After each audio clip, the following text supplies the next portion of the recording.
welcome back. You know, we all make mistakes and sometimes they cost us a lot. Here's some commentary on how to deal with mistakes. Take it away, Gloria. In Lord Acton's immortal words, absolute power corrupts? Absolutely.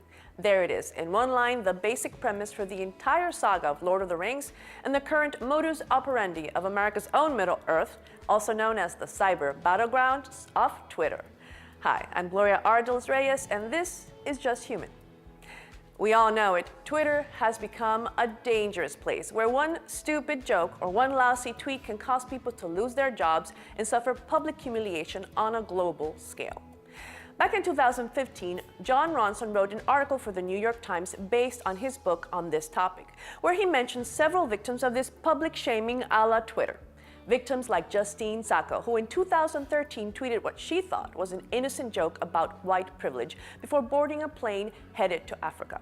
The Twitter masses lit the torches demanding that she be fired, and 11 hours later, when Justine got off the plane, her entire life had suddenly changed. And that was over 3 years ago, before Russian trolls and echo chambers, before James Gunn or Roseanne Barr, and before 280 characters became the official policy board of our nation's capital. So what's the solution to this cyber version of tar and feathering?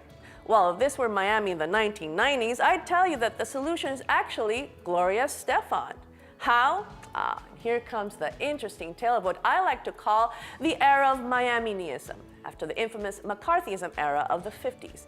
I'm referring, of course, to the decades leading up to the 90s, when speaking the words Castro and Cuba in a positive light anywhere in Miami could get you literally fired, socially ostracized, or, as the famous Mexican actress Veronica Castro soon discovered, they might not let you off the damn plane. True story.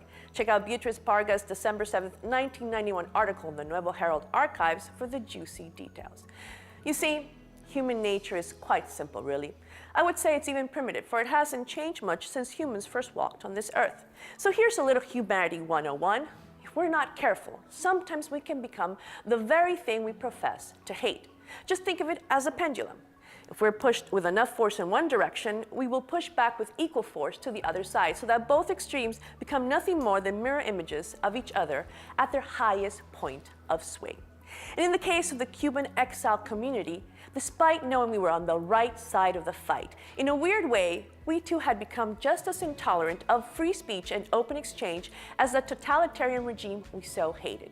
Which leads us back to, and you guessed it, Gloria Stefan, in another Nuevo Herald article, this time written by the Pulitzer Prize-winning author Liz Balmaceda on October 8, 1997. After Peggy McKinley was fired from the county for simply proposing that the city allow Cuban artists to participate in a cultural exchange, Gloria Stefan finally spoke up, not just in her defense, but in the defense of all the freedoms that had been so trampled, ironically, by some of the regime's most staunch critics on this side of the straits. This act of bravado caused Gloria not only public shaming, it even threw doubt in her own patriotism. But her protest created a ripple effect that slowly encouraged others to do the same, to finally speak up. I felt so impacted by this that I actually clipped the article. And here it is. I still have it to this very day, hoping to one day say these words that I am now speaking. And so I'm going to follow my Tocaya's example, actually, and now do the same. Speak up. For it appears that history is as cyclical as hurricanes and destined to repeat different eras of intolerance. Because just like Justine Sacco, James Gunn and Roseanne Barr too lost their jobs over stupid, tasteless tweets. And now the fighting has evolved into pinning Roseanne against James, debating whether a pedophile joke is less offensive than a racist one, or whether an old mistake is any less important than a new one.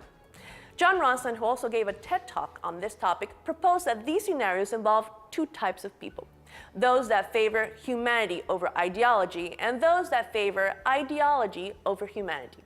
If you're one of those that favor ideology, whichever side that ideology might fall, doesn't matter what I say, you've probably already decided who the guilty party should be.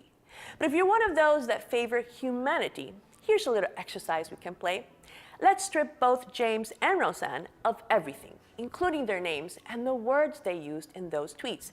And all you'd have left are just two human beings who made mistakes, and thus are both worthy of second chances. Why? Because we all make mistakes, and we've all done or said at least one thing in our lives that we're ashamed of. And imagine if someone found it out, dug up the old evidence, and then plastered on the cover of the New York Times just for the fun of it. And no one should have that kind of power. The power to completely destroy someone else's life or career over a mere joke, or retaliation, or revenge, or just because they voice opinions that are not the same. And yes, hate, bigotry, racism, and intolerance are all very real. But you can't eradicate them by becoming the same mirror image of them. For humanity is a wonderful bundle of contradictions where the lines between heroes and villains can blur. And given the chance, we too can get a little carried away with that golden ring of power. Oh my precious. Remember then, the next time you're tempted to pick up that torch, that we are, after all, just human. This is Gloria R. Reyes for Daily Flash.